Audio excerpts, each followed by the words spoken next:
And we are back with another Created Moments interview, man. Just to let y'all know, man, I am very excited about this interview right here, man. Met this man through his wife on Instagram, man. They ended up working with him and his son for a whole season. It was an amazing experience, man. Look out for Khalil Thompson on the way. He's on the come up. Just like his dad, man. We got one of the best running backs to come out of the state of Florida, Florida State running back, NFL running back, played for the Redskins for 6 years and and a couple teams after that, man. We are here with Chris Thompson. How you feeling today, brother? I'm good, man. How about you? I'm good, man. Glad to have you here. Glad to have you here in front of this camera. Glad to have you here with Creative Moments, man. And we just gonna hop straight into it, man. So, what was early life like for you? So I was born in San Diego, military kid. My dad was in the Marines, and when I was young, we ended up moving back to Florida, where my dad grew up. Mom was from Chicago, so for her, for some reason, she always wanted to be like in a small town, live in a small town, and so we eventually ended up moving back down in Florida, in Greenville, Florida, little very small town. We got two caution lights, one grocery store, two gas stations. It's pretty much it. Not much to do, but I mean, growing up there is was one of the biggest blessings for me. I would say in my life, for my career, um, it was one of those everybody knew everybody. I was one of those kids. I was always shy, quiet, didn't really get in trouble. Played sports all my life since I was like 6 or 7 years old, and uh, because it was a small town, everybody knew about Chris T. Everybody, that's what they called me. From one of my first grade teachers, Miss Henry, she started calling me Chris T. I think we had like 5 Chris's in the class or something like that, and that name has carried on with me my entire life. Every time I go back home, I'm Chris T. But my childhood, I would say, I think my childhood was amazing. You know, growing up, I felt like we didn't struggle for anything. I had meals. I felt like I had, normal problems that everybody else did, where sometimes the lights were out, sometimes we didn't have hot water, things like that or whatever. But it was nothing that really, um, you think about or stress about or whatever as a kid. I'm just having fun. My parents letting me just be a kid, uh, play sports, and just have fun. And I didn't really truly understand the struggles that we had and we dealt with until I became an adult and started having a lot more conversations. But just going back to growing up, my early years, like I said, my dad was in the Marines, but when we moved down here, parents got divorced shortly after, and my mom met my stepdad, and they've been together for the last 30 years. Um, I have a great relationship with my biological father still. We've had some rocky moments, and some I've even posted like on social media and stuff about it. But it's it's good, and I would say like I am very grateful to have two father figures in my life because they both shown me um, two totally different sides of life. I mean, um, just talking to my dad and the things that he's even been through as a kid. He lost both of his parents by the time he was, I think, 12 years old. Yeah. And his dad was in the Navy, and their ship got lost in the Bermuda Triangle. And so he lost his dad at a pretty early age, and then his mom passed away later on. So we're talking about preteen years. He had two brothers. He's living with his aunt, and he's basically having to be dad to his two younger brothers. So he really had to grow up fast, and he went through a whole lot. But I'm appreciative for him, and you know, his experiences have taught me a lot too, and gave me a whole nother perspective on life, and I get to see and understand why he took or made the decisions that he did, throughout his life. And, I get to be, talking to him, being around him, I get to realize who I am. There's some stuff that he can give me and he can talk to me about that, sometimes my stepdad can't, because just, genetically it's just different. But then on the other side of it, my stepdad, man, like I said, he's been married to my mom for 30 years. And he's cared for me. He cared for me and my older brother like we were his blood. And I'm talking about from day one. And you can't tell anybody in this world that we're not his boys. And I love that man with all my heart. And, I would say my mom, she did good. She did. I would say she did good by him. And he, just being with him every day, he was one of those, he believed in me from, I'm talking about 4 or 5 years old. He was, what do you want to do in your life? And I always told him, like, I want to be a football player. And he was like, all right, well, if that's what you want to do, then we're going to put our best foot forward, and I'm going to do everything I can do to help you get there.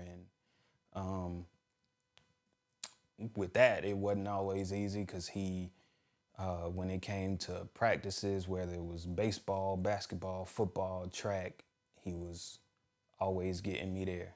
Even when he had double shifts and stuff, he was always the one, having to make sometimes an hour drive to come pick me up from practice, and then an hour back to take me home, and then having to go to work right after that. He did everything he needed to do to help me get to where I wanted to, ultimately be in life. And he grew up in that small town, so he didn't really experience and see as much in this world as my biological father did. So I'm thankful now that he's able to, because of, everything he poured into me. Now I'm able to help him see a lot more that's outside of what Greenville or Madison County is. And I mean, he loves and enjoys and appreciates, every single thing, every single moment that, he gets to have. And even some of those moments he enjoys with me, he's always very appreciative and always telling me thank you. And it's like, a part of me, like, I feel like, I wouldn't say like I owe him that, but he deserves that, but he's still always appreciative of things like that. And yeah, it was, it was amazing. I felt like I had a great childhood. It was, didn't get exposed to a lot. So it wasn't a lot that I knew about, but because it was so small, so tight knit, not a lot of people like left out of the town and, moved to bigger cities or anything. So it was, whoever you grew up with, them same people were there pretty much all the way through high school, and sometimes even college, because we had a little small community college. So it was good. So, growing up in such a small town, man, do you think that made your family closer? Was the people down the street able to give you a whooping just like your parents was, or was it kind of different? Oh, absolutely. Nah, it was just like that. Like, or if they didn't want to do it, they already knew. Like, I'm calling your mama, I'm calling your daddy, I'm calling Maurice and Miss Sant. Like, everybody got everybody's phone number too, so it's like you act up if you want to. I'm gonna either whoop you, or I'm gonna get your parents, and they gonna be right here. So like we ain't never have issues, too much, especially with the group of friends I had where we really got in trouble and stuff like that. But yeah, you knew. Like, you ain't getting in no trouble and your parents not finding out, because they can either drive up to your house, walk to your house. I mean, it's very small, so yeah, everybody knew everybody. So you're not getting away with anything. They'll grab you by your ear and drag Absolutely. you back home. Yep, for sure. So what got you wanting to play the game, man? Like what was the moment where you said, man, I want to do this professionally? It was one of those things, like, just being in that small town, football was everything. So I got a older brother I grew up in the house with. He's 6 years older than me. And he played ball. And my high school is very well known in that area, anywhere, Tallahassee and those surrounding areas. Our football team is very well known for, being this small town, but they can play some football, because that's pretty much all we had. We had football, we had basketball, we had baseball. That was it, but everybody gravitated to football. And just seeing one, when I was 11, I think is when I first started playing tackle football. And my brother was in high school, and my brother and them ended up winning a state championship at my high school, and that motivated me like crazy. I mean, how much the area had, how excited they were for my brother and that team. And I mean, still to this day, they still get love there, because it's tight-knit. Like every Friday, whole town shut down to go to the football games. It's like that, where it's, you better get your food, you better get your meals and everything before that 7:30 hit, because it's gonna be, businesses really like shut down to go to the games on Friday night. And that was something that I wanted to be a part of. And when I first started playing tackle ball, I'm not even gonna lie, I was scared out of my mind. Like, I always did sandlot ball, whatever, playing in the grass, playing on the streets. For some reason in my head, playing with equipment on would have made me, I thought that it would hurt worse. So I didn't like getting hit as it is, but I'm talking about scared to play ball. I still remember, like, my first practice, I got the ball every time and ran straight to the sideline. Just straight tried to outrun everybody. And because I'm telling you, I wasn't about like getting hit, but I knew I wanted to play ball, but I just wanted to outrun everybody. Like, that was my thing. I want to play, but I don't want to get hit. I'm outrun everybody. And it was that first year of playing ball, we lost every single game.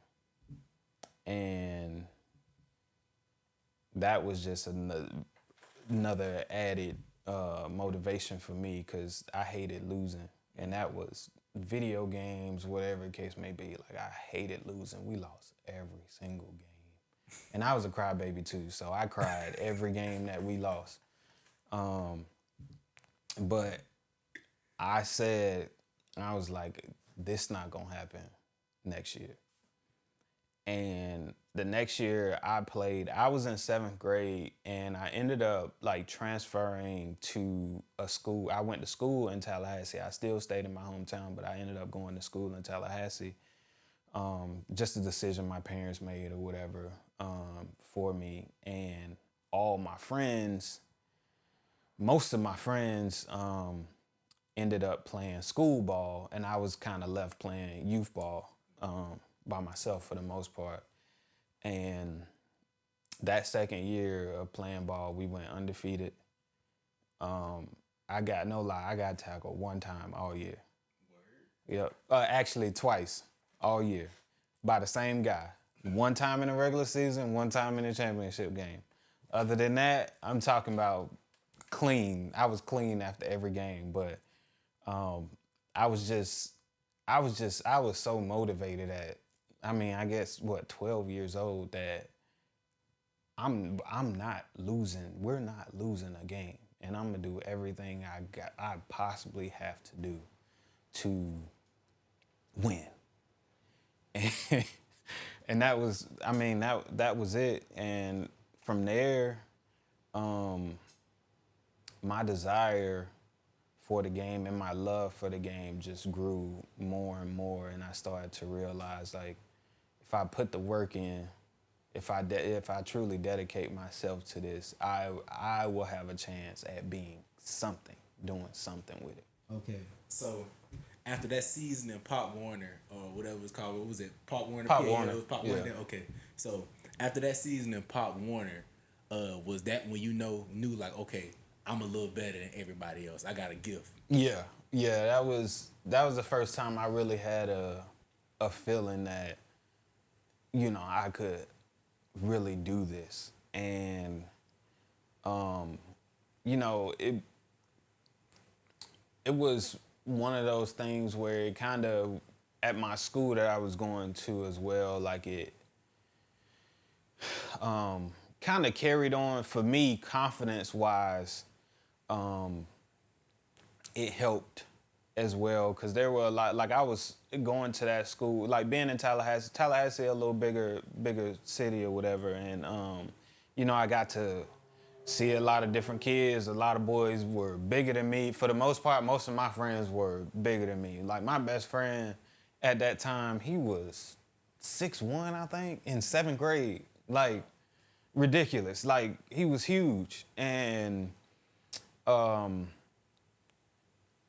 like seeing those boys, they all played ball in their Pop Warner teams too. And one thing about that school I was going to, I actually, after Pop Warner was up, I was trying to wanting to like try out on their football team or whatever, and they rejected me, and I was just like, what? Like, why? But they had never like seen me play ball. They had never seen me, cause there were no sports.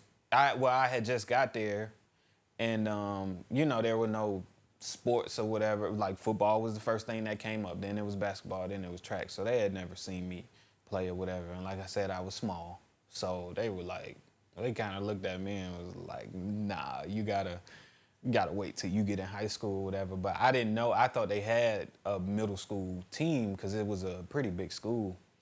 And but I had known that it was a kid he was playing on JV as a 6th grader. So I'm like, if he did it as a 6th grader, I can play as a 7th grader. Like, I know I can. But they were like, nah, we can't let you play. So I was mad. I was upset about that. But I was like, I know it was really a shot to my confidence. And thinking back then, like, they had never seen me play anyways. But I ain't know that. Like, I'm just like, nah, I'm good enough. I know I can play. I just went through this whole season. You know what I'm saying? I got tackled twice in a 7-game, 8-game season or whatever. Like, I can play. I promise you I can play with whoever. And They were like, nah. So, went through my 7th grade year there, and my hometown middle school head coach called my parents and was like, well, what is Chris doing over at his school? My parents was like, well, they didn't let him play football this year or whatever. And the coach was like, bring Chris back home. And I promise you, he will be our starting running back as an 8th grader on the middle school team or whatever. And my parents were like, well, Chris, they want you to come back home and play at home. And what do you think? And I was just like, I don't want to leave. And I broke down crying because I'm like, I had built so many relationships in Tallahassee, and I enjoyed like being there, although they wasn't letting me play ball. And I still had my friends back home. That's what school is all about. You know what I'm saying? Getting the education, being with your friends or whatever. I'm getting my education. I'm with these new friends. And when I come home, I still got my friends that I've had since I was 6 years old. So I'm getting, the best of both worlds or whatever. And they were like, we gotta make a decision. And I didn't know at the time, it was a private school I was going to in Tallahassee, and they were only paying for that. The school was only paying for that year. After that, my parents would have to pay. They couldn't pay. Didn't know that until later on. And came back home, went to school in my hometown, and I'm talking about confidence, went from here to here all over again. And offense, everything, we ran like a wing T offense or whatever, but it kind of, the offense kind of ran through me, and then, and everything. But, yeah, that was pretty much it with that. And that year, my 8th grade year coming back home, I played basketball, baseball, football, and I still was running track in Tallahassee with an AAU team, but we lost one game in all 3 sports. Wow. And it was just, and that was not all me. We had some phenomenal athletes which I didn't realize until I got back home. That was what I was missing having in Tallahassee, where these guys here, we, small town, all grew up together, been playing sports together for years or whatever. A lot of us for the most part, most of us didn't have much. We got by. But then being at the private school, that was a whole different life. That was a whole different experience. I'm going to some of my classmates' houses. I'm like, this is what y'all live in? Like, it was a whole different, a different way of life that I got to see, which was also like, I wanted to have that. I was seeing that, at 12. I'm like, I want to have that. I want my parents to have that. Like, I want something like this, and not, how we grew up or whatever. I want better for myself. And yeah, that was, I'm talking about motivation, all the motivation I needed. So you were a smaller kid coming out, right? 7th, 8th grade. So going into 9th grade, what was your workout regimen like? Were you just like going out straight talent, or were you like, all right, man, I'm gonna get out here and lift these bricks up? Like, what was it? My stepdad would have me in the weight room with him a little bit, but there was this myth that's always been spread around that I realized wasn't true, honestly, just a couple years ago, that they say if you start lifting weights too early, it'll stunt your growth. It's not true.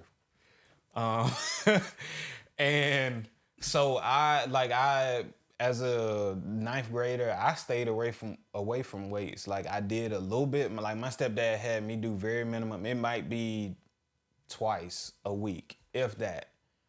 But he was always like, nah, we can't do too much. It'll stunt your growth. not knowing I'm just naturally supposed to be short. I'm natural, you know what I'm saying? Like that is so not true. Now nobody, you shouldn't be at 13, 14, you shouldn't be maxing out and doing and stuff like that. That could have an effect on your body, but lifting weights doesn't stunt your growth. But yeah, so I didn't, as a ninth grader, I didn't have any, I was still going off natural talent. I was actually just straight going off speed. If I'm being completely honest, like I was just still trying to outrun everybody. And it wasn't until I would say my 10th grade year is kind of when I turned the corner, and that was when I started working out because I got on varsity. I got on varsity after my ninth grade JV season was over.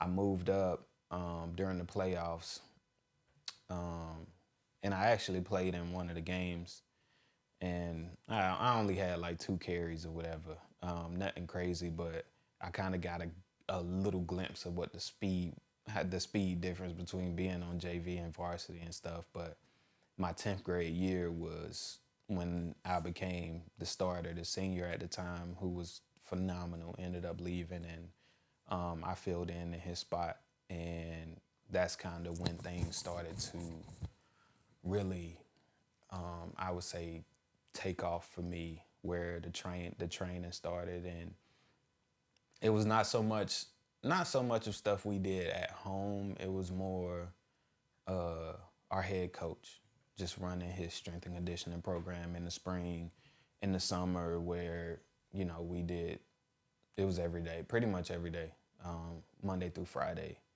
But at the same time, I was still running track. When we weren't doing football, I was running track. I had stopped playing basketball and baseball by that time. So I always stayed active, because at my school, it was like, as soon as football season over, you're jumping right into track. So, yeah, once I started working out and stuff, I didn't feel so much a weight gain, but I started feeling myself getting a lot faster, getting a lot more explosive, and I had a pretty good sophomore year, and junior year came around, and that's when like everything really started to take off, because I had that full year being a sophomore, but being a starter. As a sophomore, we made it to the playoffs. We ended up losing to Bowes in the semifinals. Semifinals, and Bowes ended up winning the state championship that year. And then from there, our team, all of us, we were just super motivated, where we were like, man, we can't let that happen again. And just kind of went from there. Junior year was when recruiting and everything kind of started like taking off for me. Yeah. So when you say recruiting started taking off, was it like, okay, you started getting letters in the mail, or was it like, all right, we're coming out to this school to see Chris? It started off with letters, and the letters were coming from everywhere, from all the schools and stuff. And a lot of times, a lot of the letters were invites to camps, like football camps and stuff. So it was like Nebraska, Clemson, schools like that, like, oh, we're inviting you to our football camp or whatever. We would love for you to come out, and stuff like that. So it was like letters that didn't mean it meant something, but it didn't mean a whole lot. Didn't mean you had offers, didn't mean, I wasn't getting phone calls or anything like that at that time, at the beginning of my junior year. But as the season went on, it started to take off like crazy. It was one my performance had just started going like through the roof. So we had college scouts and everything coming through, talking to us, meeting with us, watching practices and things. And we had a defensive tackle at the time. We were in the same class. He was a junior as well, but he was lights out. And he was a five-star guy. So a lot of times, like, schools were coming to see him. And but for me, it was like, this is gonna be my moment to show them, like, I can play ball too. Like, I can play for y'all too. And a lot of those moments did happen, were happening in practices, because that was usually around the time that scouts would come during practices and stuff like that. And I knew I was still on the smaller side, so I'm just kind of, at the same time holding out hope that while everybody's checking him, they still seeing me. And I know there were a couple eyes on me as well, but being a 5-star guy, like, everybody, on him or whatever. And one thing I would say about him, his name's Jacoby McDaniel. One thing I say about him, he was always about everybody else getting theirs too. So it was never about, oh, they're coming to see me. We all knew that, but he never said it. You know what I mean? But it was like, even if people like may have said something to him, oh, this person coming to you, these people coming to you, he was very unselfish in a way where he was like, nah, this y'all time too. Like, this is our time, this is our moment. And as time went on, as the season went on, I ended up having that was the best season of my high school career. And we ended up winning the state championship that year. And after winning state, it was just boom, boom, boom. I became a 4-star, all-purpose back at that time. Is kind of where they had me. And from there, then the phone calls, the letters that were actual, like, we're offering you type deal. And it was, oh, they're pulling me out of school. This coach is here to see you. This coach just want to speak to you for a minute. This guy just want to see you. Or one time we had to travel to Dallas for this like All-American combine. It was for juniors or whatever. So all of that stuff started to happen. And I mean, that experience was just like no other, getting, you know what I'm saying? Like, getting phone calls, meeting these coaches and stuff that you see on TV. And for me, like, a lot of stuff that I saw on TV was never real. Don't make sense. It probably don't make sense, but to me, like, it was always like a dream to like be on TV. But to me, in my head, like, it was, everything on TV wasn't real. And because I never knew anybody that was famous. I never knew anybody that was on TV.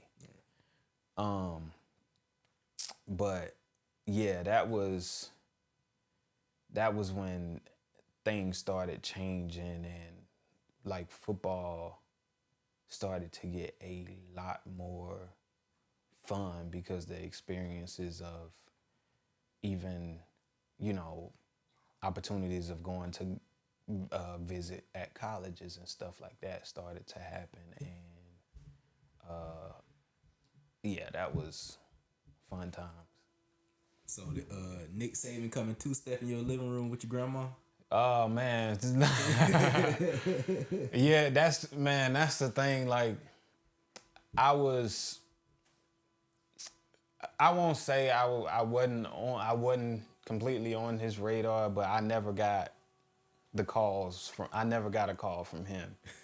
But I did get like Coach Bowden and his whole crew at the time they came to my house. You know, they were in the living room.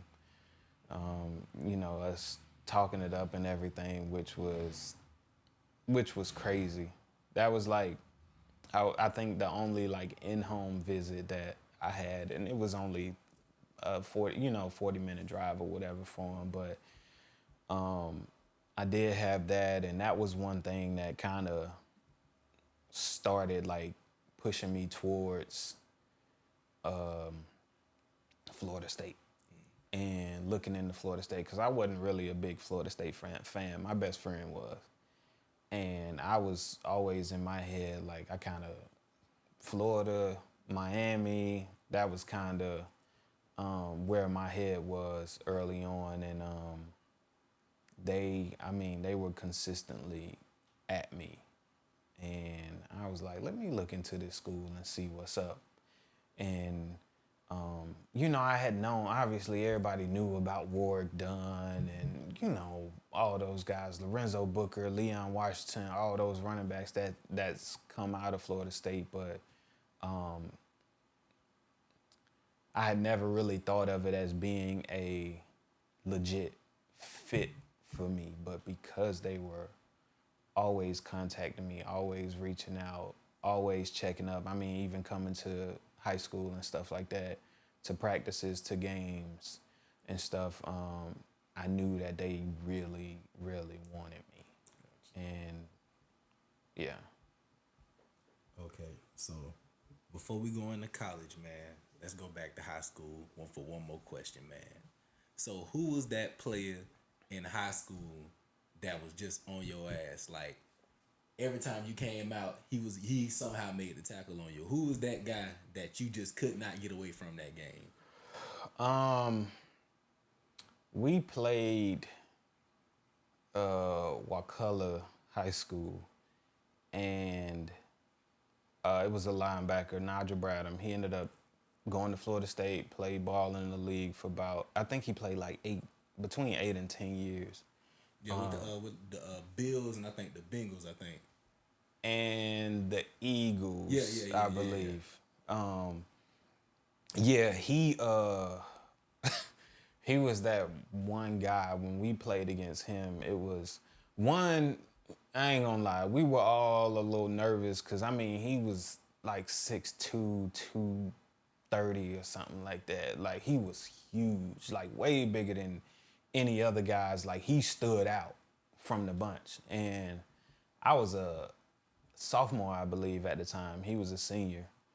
And I mean, he was on, we ended up winning the game, but he was on us like crazy. Like that, that was one of them games. Like, I didn't have a good game, because he was fast, middle linebacker. He was fast. He was just coming downhill, knocking everybody out, just getting to the ball like crazy. Like, we couldn't do nothing with him. And we ended up, like I said, squeaking past him. And I was like, man, I don't never want to see that cat again. And I mean, crazy enough, I ended up, you know, seeing him in college or whatever. We ended up being teammates. But now you gotta see him every day. Now I gotta see him every single day. But going against him every single day made me a lot better. You know what I'm saying?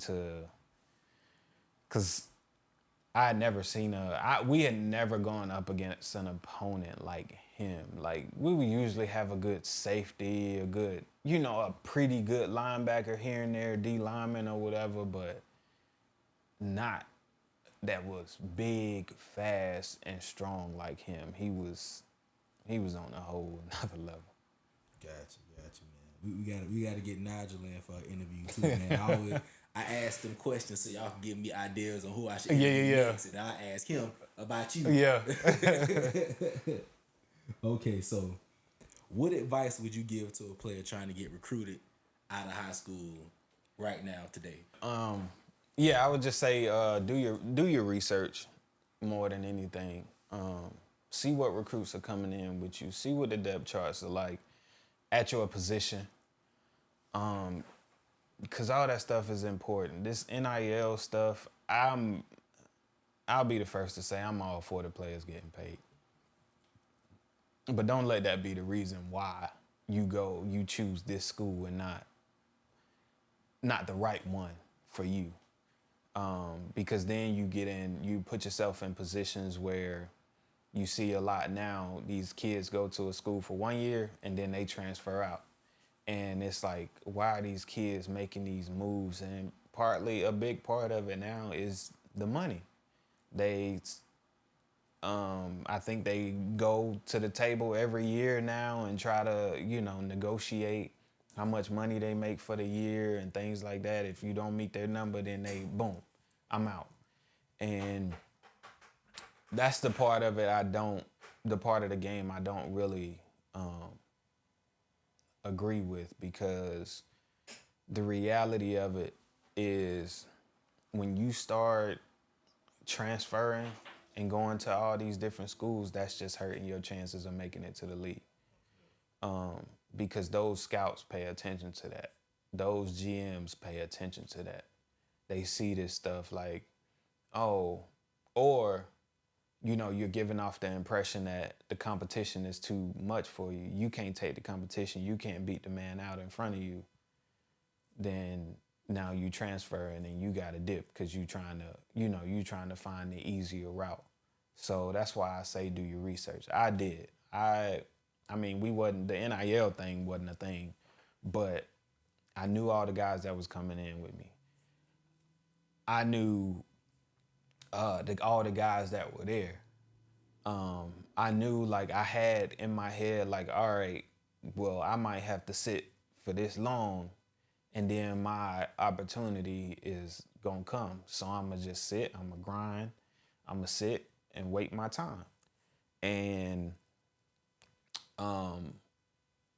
it worked out for me, but it actually made me a lot better player, a lot better person, because I had to wait it out and I had to grind and I had to fight my way to the top. And Florida State at the time, for us, they weren't a good program when I got in there. We had been struggling for some years, just barely 7 win seasons, 6 win seasons. Even my freshman year, we had only won 6 games. And so we barely made it to a bowl game and stuff. But I knew the guys that were in there with me. I knew those freshmen that were in there with me. I knew even the young guys that were on the team already. I knew we had something where if we just be patient, we all stick together, we can turn this thing around. And it eventually ended up happening. But that would be my advice, because they talk about, we all see this guy's transferring and he ends up going from this big school to the next big school. But they don't talk about the other 1,000 kids that's in the transfer portal that's still sitting at home waiting because maybe the competition was too much for them, or they got there and realized the coach didn't really care for them. It was more so, we got this guy because he helps our class ranking. Or, a lot of times, like, kids get there and they get promised all this stuff, and then they see, once they get there, it ain't what it was all promised out to be. And that's another red flag. To me, that's another red flag, is if coaches like promising you, boom, boom, boom, boom, you're going to get this, we're going to do this, we're going to do that. I'm not with that. It's like, I'm one of them, like, you start promising me stuff and I'm not even there with you, I'm running away. I don't believe it. So. Gotcha. The immediate red flags. Yeah. Okay. Because that's usually what a lot of people look for. A lot of people look for the coach said this, the coach said that. But to you, that's a red flag. Yeah. Okay. Yeah. Gotcha. Okay. So, your head coach was Bobby Bowden when you were there, right? Yeah. So my first year. What's it like playing for one of the most legendary coaches in Florida? Like, is the expectation level different? Is it like is it harder on you? Is it easier on you? Like, what is that like? Um, it was definitely. I mean, that was another thing and a deciding factor, um, for me choosing Florida State. One, to be there with Coach Bowden. Two, because of who he is as a coach. I was like, I want to come in and help change this and help get him back to, the level that I know this Florida State program is. And it was one of those things where like he was kind of getting to a point of where he was stepping back a little bit and letting his assistant coaches really kind of run everything, kind of run the whole show. But after every practice, before every practice, he always gave speeches. He always talked to us before every team meeting and everything. He was the first voice that we heard. And just to play for him, the type of man he was, type of human being he was, it made sense why he was successful for so long. And he was one of those where he never promised me anything. Coach Jimbo Fisher, I was kind of a part of his first official high school class, I would say, because my senior year in high school was around the time Coach Bowden starting to step back and kind of let the coaches do all the recruiting, handle all the recruiting and everything. And one thing that pushed me towards Florida State was them not promising me anything. And the only thing Coach Fisher said to me was, he was like, well, if you choose to come here and you want a red shirt, then you can red shirt, no problem. But if you don't want a red shirt, then make me play you. And he said it just like that. And to me, that was like, he just tested me. And I'm gonna play. I promise you I'm gonna play. And that was kind of one of the things that like pushed me towards going there. I was never promised anything. I get to play for Coach Bowden. I've seen Jimbo's resume even back to when he was at LSU. I've seen who he is, what he can do. And I was like, all right, this can possibly be the spot for me. And when I got there, it was tough. But one thing Coach Bowden did, he definitely kept me motivated. He didn't know, he knew all of his players, but a lot of times he went by numbers. And one thing that stood out to me, he remembered me. He remembered my high school teammate, Jacoby, that ended up going to Florida State with me as well. He remembered one of the cornerbacks that came in with us as well, Greg Reed. He remembered us. He used to just call me Madison County, but he knew who I was. So I knew like he had his eyes on me, and he was always watching me.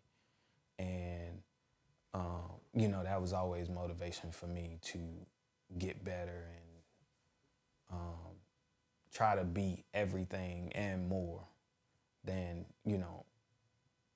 what they recruited me and got me there for. We got a phone call, man. Yeah, I don't know why she. Go and check it out, my brother. Oh, no family emergencies going off, man.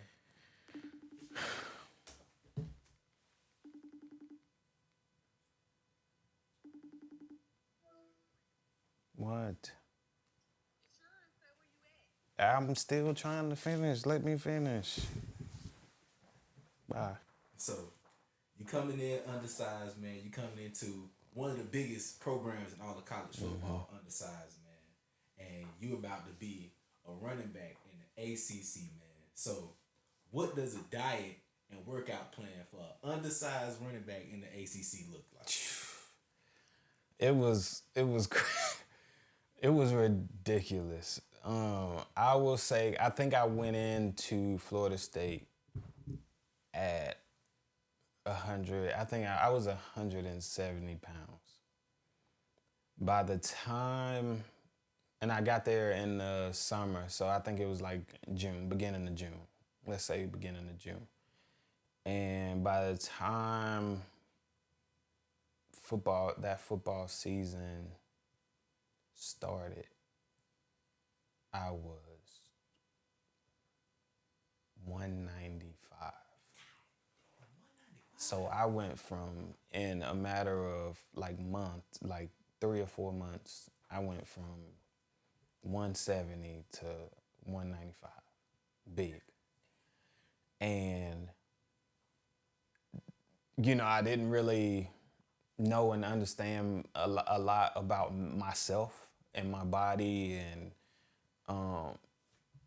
but all I knew and all that was ever told to me was, you got to get bigger. If you want to play in college, like, you got to get bigger. So that was the focus. Ate like crazy, worked out like crazy, and gained 25 pounds in a summer, in the off in the off season. And those days, I mean, it was, for freshmen, is pretty tough because everything is kind of double, where like when you get a little older, become a vet in the program, you have one less workout in a day or whatever. So I think we were kind of like, as freshmen, I believe we were like working out twice a day, on top of going to school, on top of meetings, mandatory tutoring. So we're talking about every day, you waking up probably 7:30 in the morning, done about 9:30 at night, basically Monday through Friday. It's kind of it as a freshman. So it's not a whole lot of time to really do much else unless you want to lose sleep. So if you want to go out and party, do your thing. That wasn't my thing, partying and stuff. But yeah, it was my diet was everything was like to the T. And it really opened my eyes up to a lot, because, we just eat. And we go by every day, we just eat, especially, when you're in high school, you eat whatever it is. We used to eat McDonald's and stuff every single day for lunch and keep it moving because it didn't affect our bodies or anything at all. But getting into college, getting into those programs, you kind of see why they do what they do. And we were still having 2-a-day practices at the time. Got to really see how important it was to eat right and to sleep, and how those things really truly affect your body. And yeah, it was, the whole weight gain thing didn't really benefit me, and only because it made me very stiff. I mean, obviously I was stronger and could probably take a couple more hits or whatever, but it made me very stiff. It slowed me down a lot because I was a speedster. It slowed me down a lot. So I did have an okay freshman season. I didn't play a whole lot, but I had a few touchdowns. And then we had a whole change my sophomore year where Coach Bowden ended up stepping down. Jimbo ended up becoming the head coach. He hired a whole new strength and conditioning staff and everything. And we were in a three running back rotation at the time, and our head strength coach came to me and we started talking about my weight, because like I said, I was 195 at the time, and I had gained all that weight so fast, and they were kind of like, all right, just from watching film and stuff, they could see it didn't work well for me. So then everything got changed all over again. My whole diet plan, everything got changed, and I ended up losing, dropping down 10 pounds. And so I was at like 185. That felt more like me. And I mean, the guys we had that came in were just, I think they were ahead of their time. The things that they had us doing, we hired some guy from Australia to like monitor. He had this system like monitoring our practices and all this kind of stuff. We had it. I mean, everything was the real deal there. And that was when I think a huge shift in me realizing who I was as a player started once I was able to drop weight, got more flexible, got faster, and I started to feel like myself again. And as time went on, throughout that season, like by the second half of the season, I ended up like becoming the starter.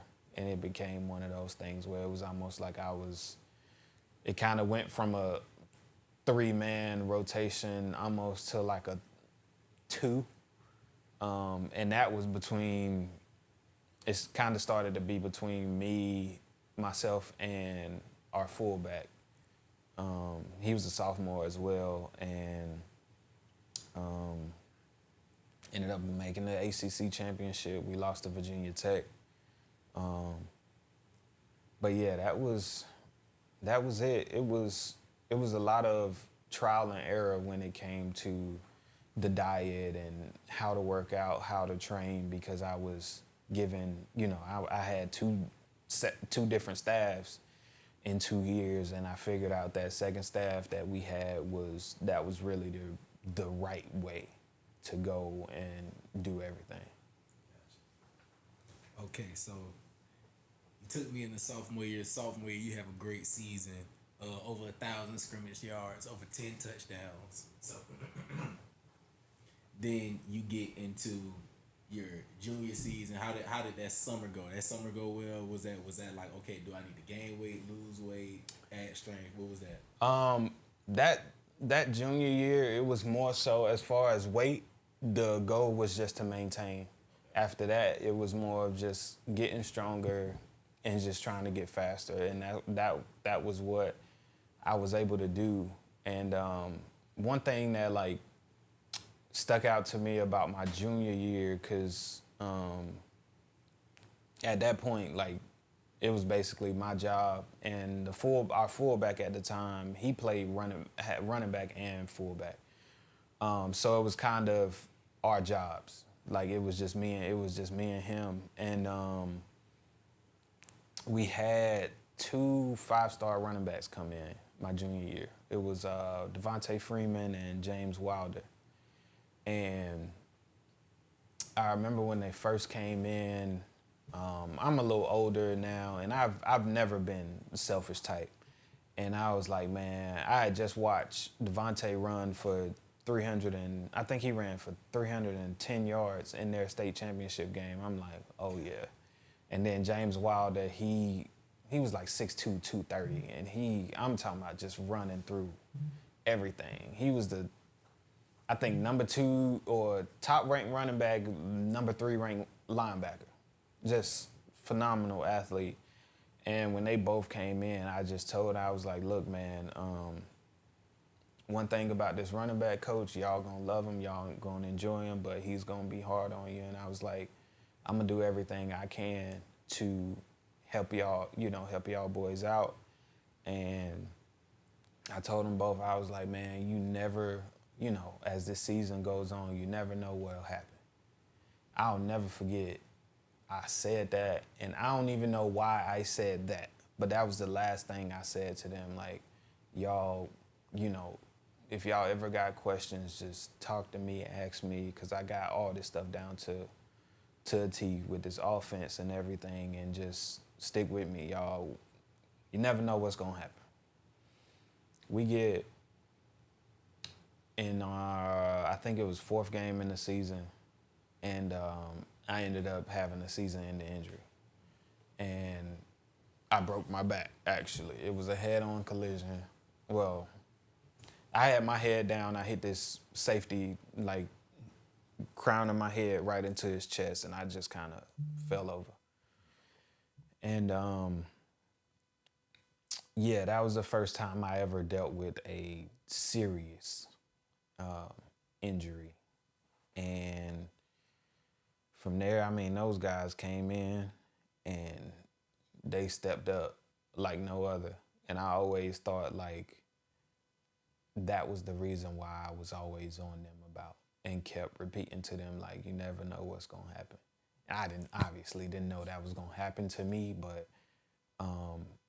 I felt good that, you know, as a vet in that program, I felt good that I did my best to help them, you know, as freshmen, try to be the best that they could possibly be. And they took over. They ended up doing phenomenal.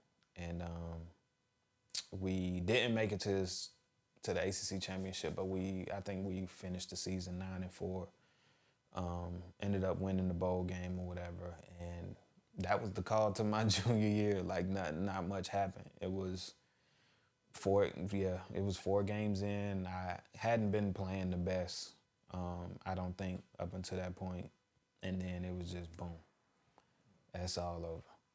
So after you got that back injury, knowing that there were 2 5-star athletes waiting at the same position you at, what was going through your head at that moment? Like, were you thinking, damn, maybe I might have to transfer? Like, what was going through your head, brother?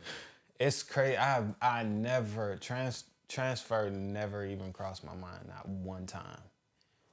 What I did think about was how am I gonna get myself back into this? Like, what am I gonna do to put myself back in a position to play? And for a while, I was actually debating even playing ball again, because that pain I was going through, I was dealing with, and it was a back injury.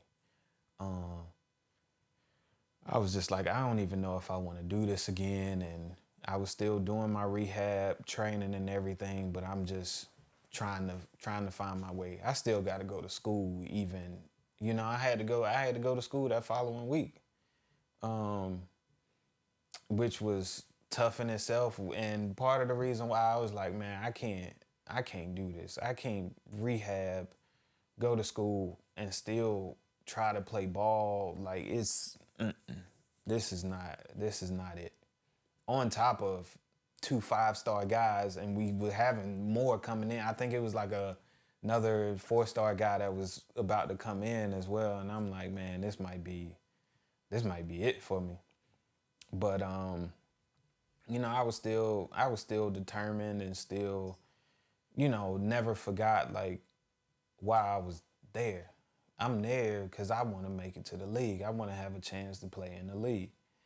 And those 2 younger guys, man, I'm talking about, I don't know what Florida State did, but they happened to find, especially when it came to our running backs in the running back room, they found some of the best guys, the best teammates you can have.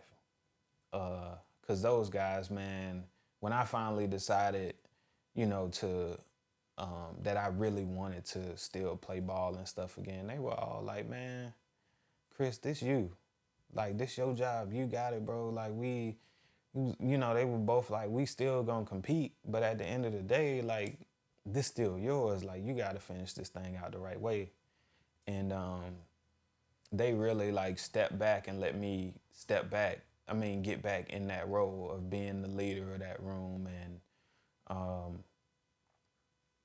being, you know, that guy for that running back room. And my running back coach, he always believed in me from day one, which, you know, I thank him for everything he did and in every way that he helped me, because he helped me elevate my game to what it became over the years, even through my NFL career. The things that he taught me when he came in as a sophomore really helped me elevate. And they, it was one of those things, man, where the job just ended up falling back in my lap, where it was like, all right, Chris, you're back, you up, this yours.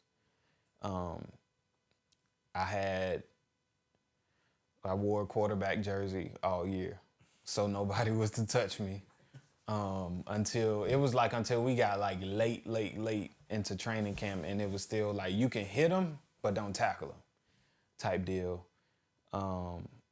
And I don't know what happened, what changed with the training or whatever it was, but from rehabbing, going through that back rehab and off-season training, I became somebody I never thought I could be.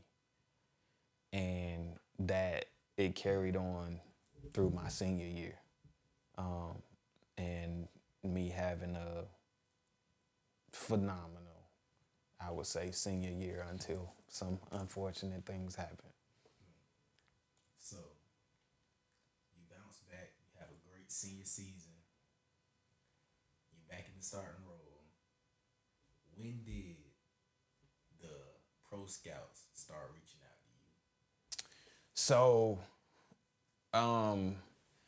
that's when it comes to the pro folks, they don't necessarily talk to the players, but you start seeing them coming out to practices. And they for the most part, they kind of keep their distance, but you know who they are. They have their colors on,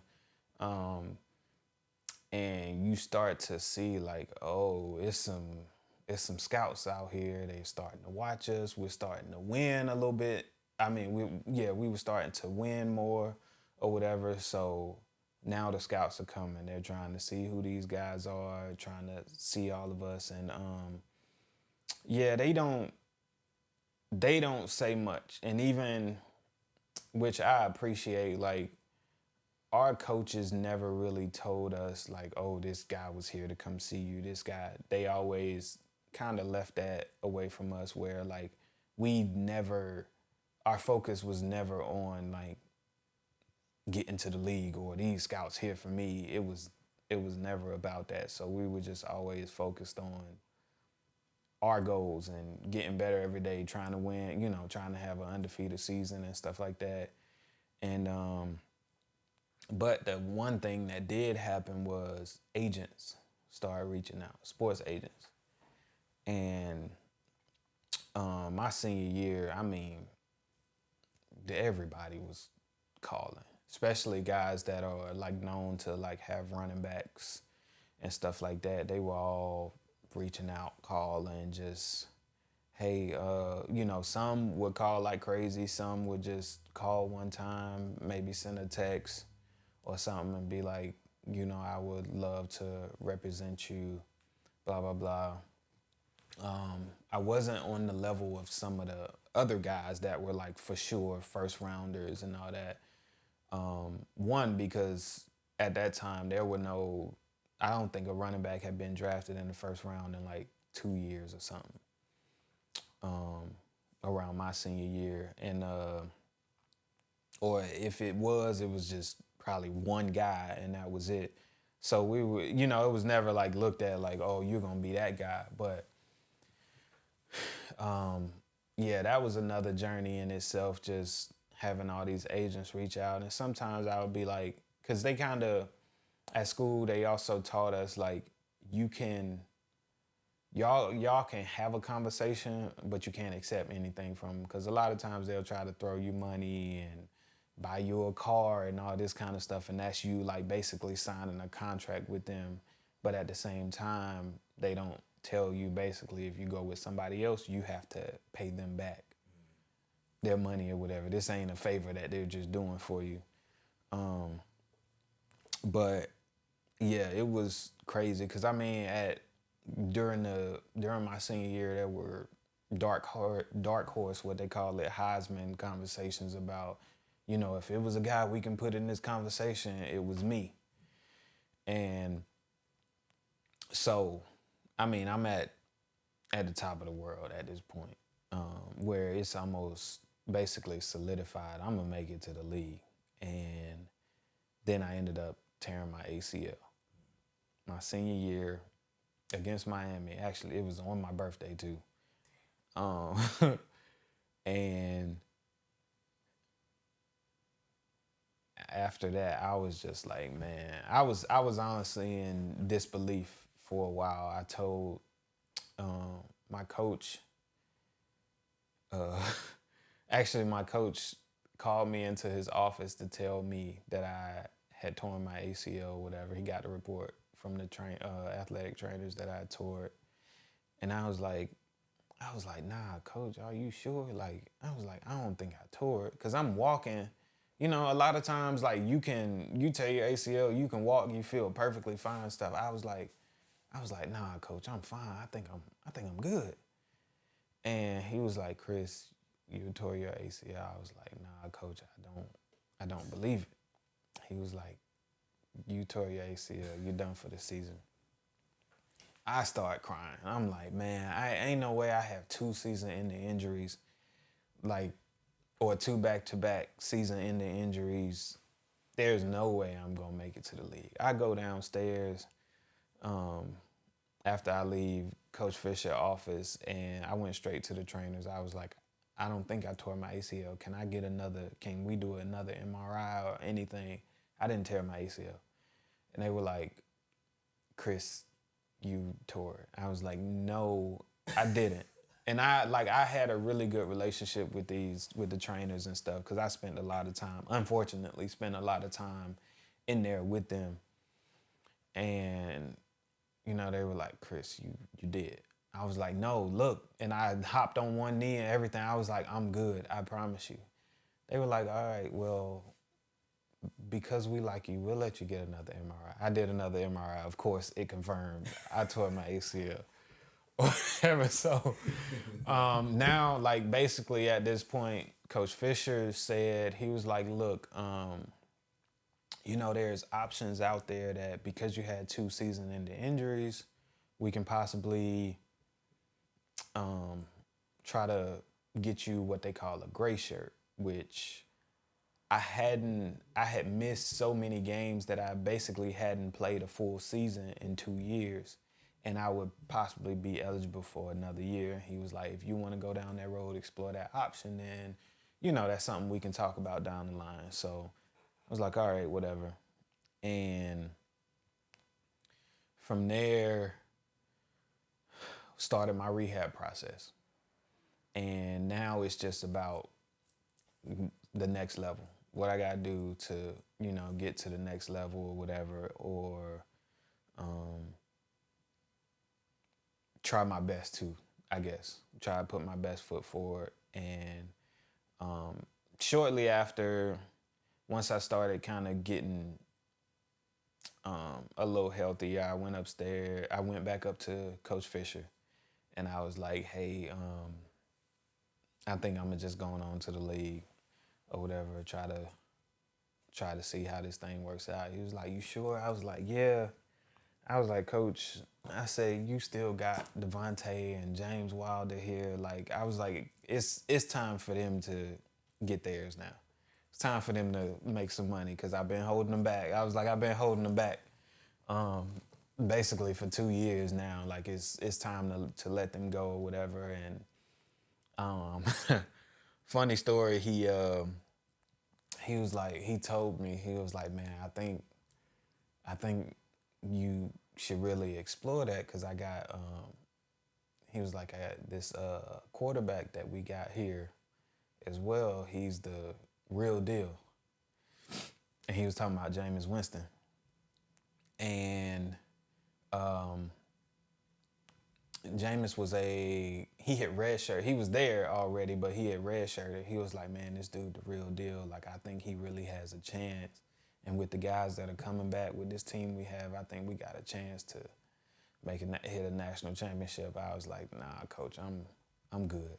I'm good. I'ma just go on and try to see how this thing with the league happens. And you know, I didn't have to declare for the draft because I'm a senior, so it was just basically a given that I was gonna be trying to get into the league. And after that, I started making phone calls back to these agents and stuff since my season over.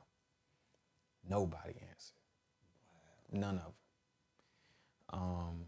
I had one I called twice. Well, my parents called. I had them call one time, and I called one time. And both times he was like, "Oh yeah, you know, I'll meet with you. We'll set up a meeting, or whatever." We ended up making it to the Orange Bowl my senior year. We won the ACC championship, so we went to the Orange Bowl.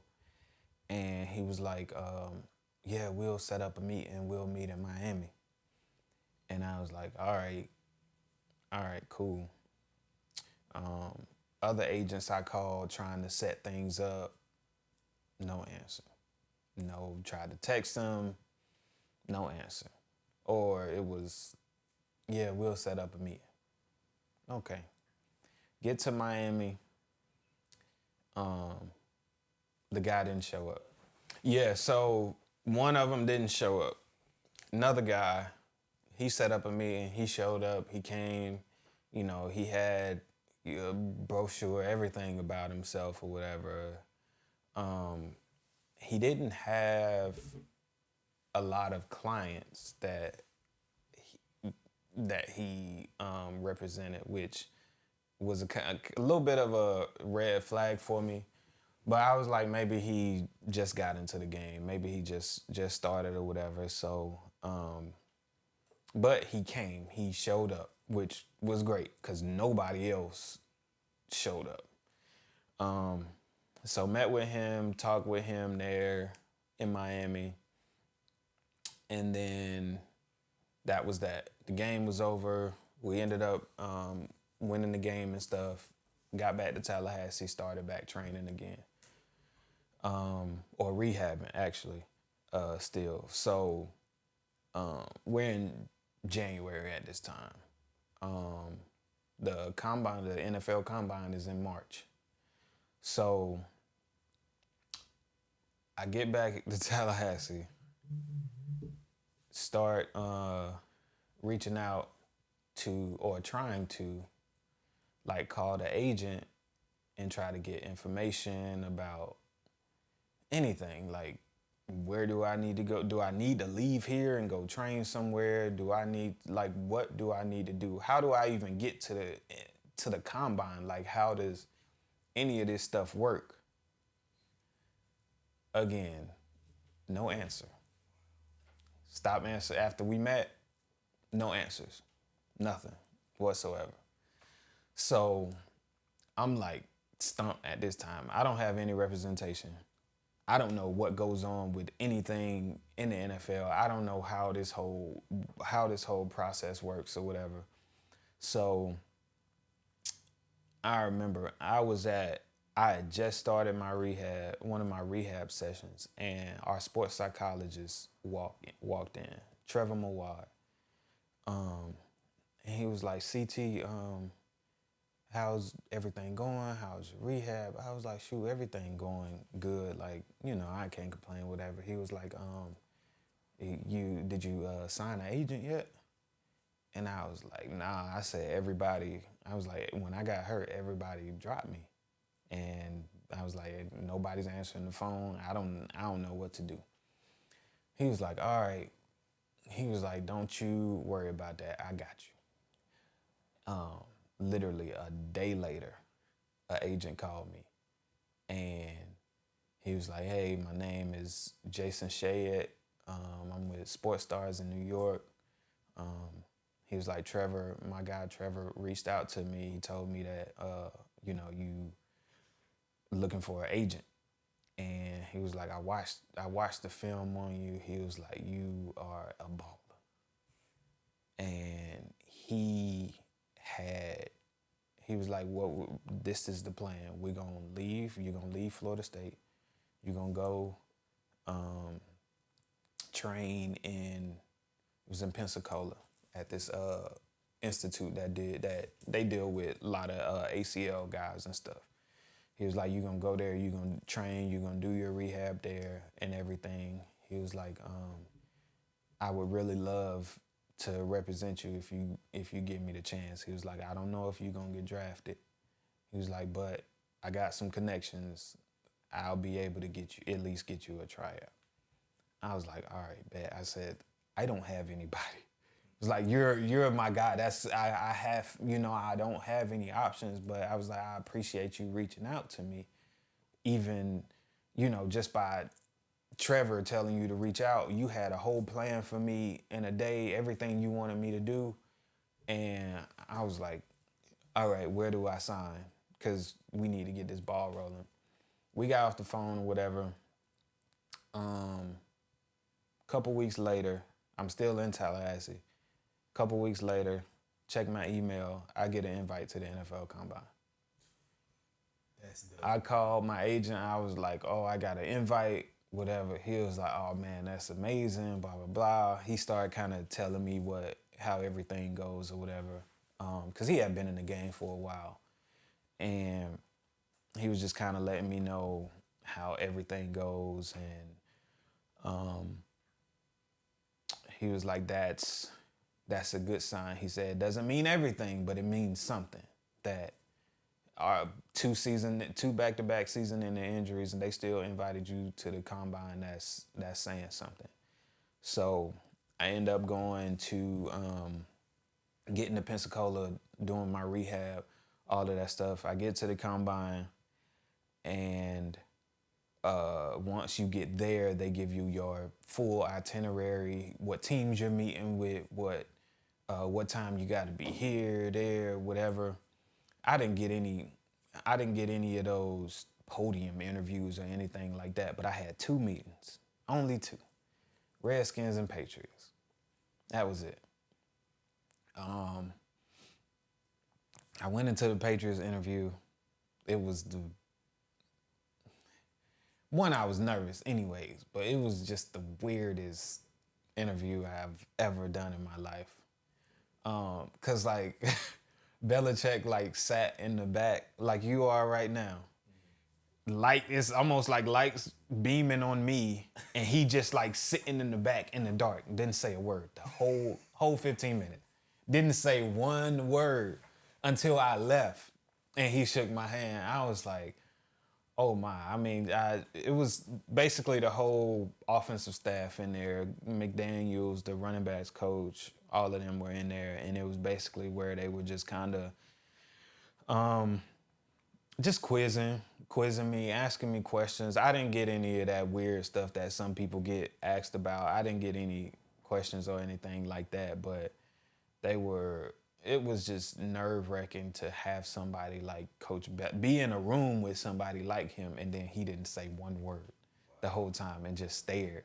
And it's like, I gotta give you eye contact, because in my head, you're the guy. This is your team. I don't know anything about GMs and owners. You're the head coach, you're the guy. So I was just like, oh, I was ready to leave out of there. I think it went well, because it was a lot of just football questions, how you grew up, where you grew up, whatever. And then got out of there, went to the second meeting. The second one was with the Redskins. And that staff at the time, Mike Shanahan was the head coach, Kyle Shanahan was the offensive coordinator, Sean McVay was the tight ends coach, Matt LaFleur might have been the wide receiver or quarterbacks coach at the time. The running back coach was in there, Bobby Turner. And that one went good. Everybody talked to me. It was normal. They asked normal questions as well. They just kind of put some little stuff up on film, but they really kept it pretty basic. I think it was more so just kind of test me to see if I sounded nervous, how I respond to the questions that they were giving me. It was cool. It was a breeze. And then that was done. That was it. Combine time. After that, it was like extra. You had extra meeting time where like it was this big, like this huge like ballroom. All the teams and their coaches were there, and it was more of a sit down at a table, one-on-one, let's talk football type thing. So I met a couple coaches. I met a few coaches there. One, Minnesota. It was like Minnesota's running back coach, Deuce Staley, who was the Eagles running back coach at the time, and Redskins running backs coach. And he was like, the Redskins running back coach was like, hey, tell me, like, what's your favorite plays? What plays you like? And I would tell him, but then he was like, draw it up for me and draw a defense. And I was like, oh, shoot. Thankfully, I know all this stuff. But he was like, let me see. I want to see what you really, truly know. And so I was able to write up those run plays, the blocking assignments for the offensive linemen, who they're going, what their true assignments were. And he wanted my favorite pass play, what my blocking assignments were as a running back. I knew all the routes for the receivers, the tight end. And he like gave me this look where like he would always like kind of like slightly close one eye, and that's when you know, like, after being around him for a while, he likes you and he knows you know your stuff. And he was like, all right, okay. And then after that, that was pretty much done. Then it went to the on-field stuff. I called my agent. Like, at the time, I had started jumping. I was only 3 or 4 months out from my ACL. I had started jumping, so I called him. Like, literally, I'm about to step up and do the vertical jump. And I called him. I was like, should I do this? And he was like, no. I was like, well, I'm only 4 months out. I'm jumping 33 right now. I know I'm going to be in the middle of the pack off 4 months of an ACL injury. Like, that should help me. He was like, nah, don't do it. Sit back. You don't need to do anything. It's like, all right, whatever. He was like, only thing you need to do is bench press. I ended up doing the bench press. I had 21 reps, which was good for me because I was small, I'm smaller. One of the smallest running backs that was there, I think. And he was like, that's all I want you to do. Interviews and do that. That was pretty much that process. And after it was over, I called my agent. I was like, I think it went all right. Like, I couldn't show anything on the field or whatever. I said, but the interviews I thought went well.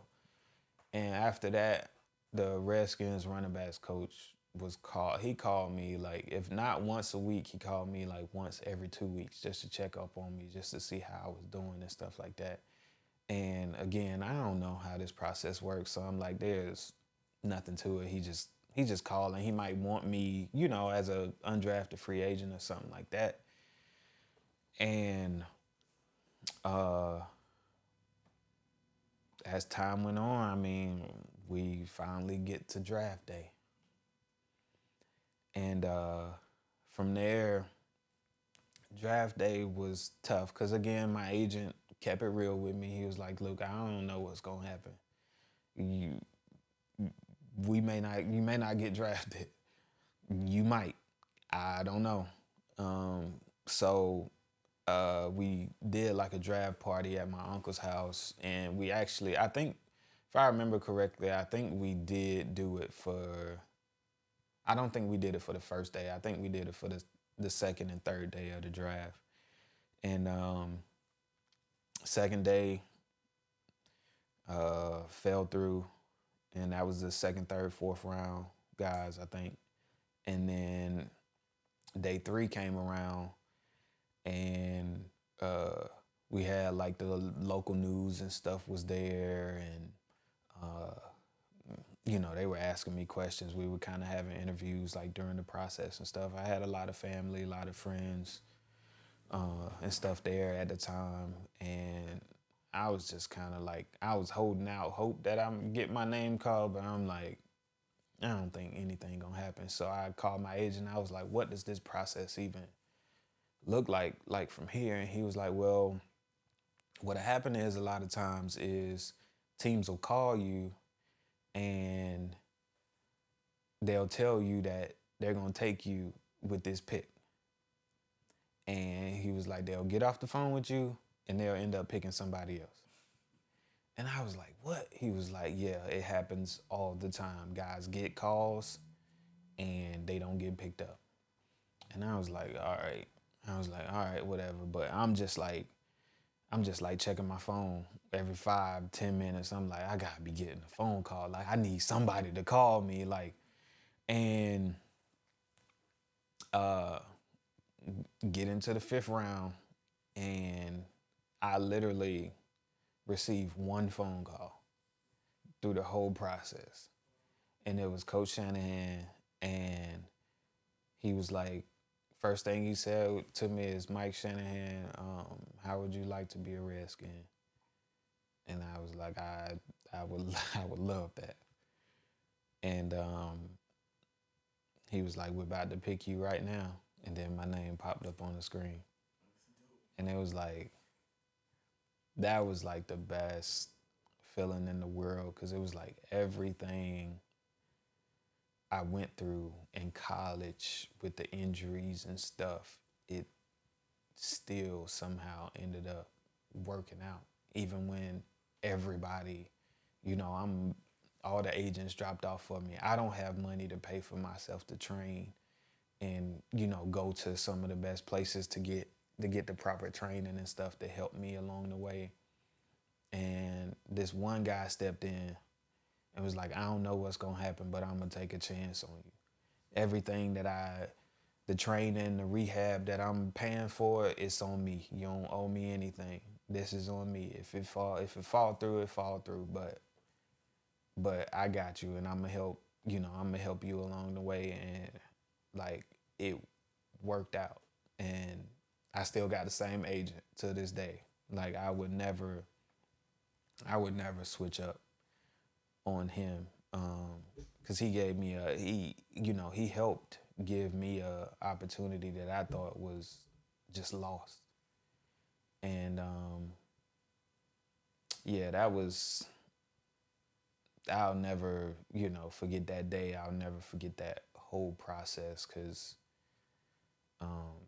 it helped make me grateful, very grateful for like everything that I have and I had, and all the opportunities that were given to me, from that point on.